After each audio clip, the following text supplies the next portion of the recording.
देखिए 8 नंबर प्रश्न है, दल बदल कानून का है। दल बदल कानून बना भाई इसलिए कि पहले क्या होता था कि कोई भी विधायक या सांसद किसी और पार्टी से चुनाव जीता था और जिन्हें प्रलोभन मिलता था उस पार्टी में जाके शामिल हो जाता था। ठीक है, ये विधायकों और इस सांसदों लोग बेचाला लोग, इनका लोग करोड़ करोड़ रुपए का डील होला सरकार बनाए खातिर। ठीक बा, यही चलते एगो दल बदल कानून बना। इस दल बदल कानून में ये बना कि आप किसी चुनाव जीतने के बाद आप दूसरे पार्टी में नहीं जा सकते हैं। जा सकते हैं कब?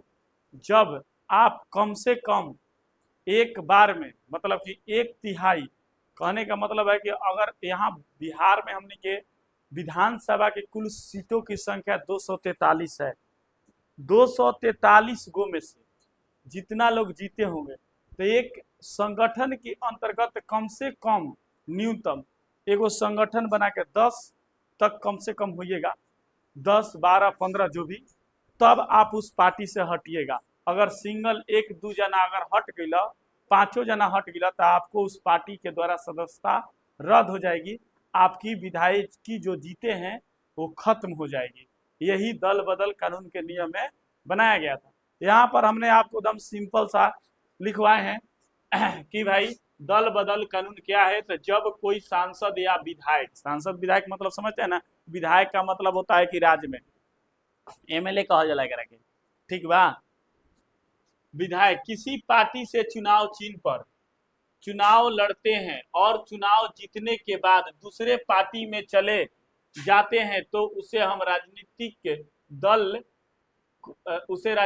दल बदल कहा जाता है। मतलब कि उसे हम राजनीतिक दल बदल कहा जाता है। दल बदल को रोकने के लिए 1985 ईस्वी में कानून बनाया गया, जिस दल बदल कानून कहा गया। इसी को हम लोग क्या कहा गया था, पूछेगा कि दल बदल कानून कब बनाया गया, तो 1985 में।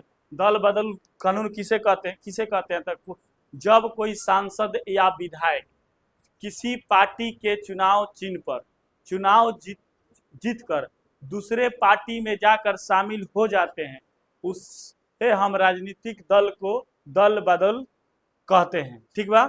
इसके दल बदल कानून सबसे पहली बार भारत में कब पारित हुआ, इस पर कानून कब बना, तो 1985 में। ना याद रहेगा। चलिए सेकेंड नंबर है ये, राष्ट्रीय राजनीतिक दल किसे कहते हैं। राष्ट्रीय राजनीतिक दल किसे कहते हैं? राजनीतिक दल जिसका अस्तित्व पूरे देश में हो उसे हम राष्ट्रीय राजनीतिक दल कहते हैं। ठीक है, राष्ट्रीय राजनीतिक दल का मतलब होता है कि कम से कम आपको देश में, मतलब कि कम से कम 3 राज्य में आपको 1/3 बहुमत होना चाहिए। ठीक है, चुनाव जीतिए चाहे मत जीतिए, आप कैंडिडेट खड़ा किए हैं, उनको मतलब कि वोटिंग होना चाहिए, तब उसको आप उस पार्टी को राष्ट्रीय पार्टी घोषित किया जाता है। ठीक है, इस प्रकार से हम लोग का 9 तक हो गया लघु उत्तरीय में। इसके बाद देखते हैं नेक्स्ट प्रश्न, आइए।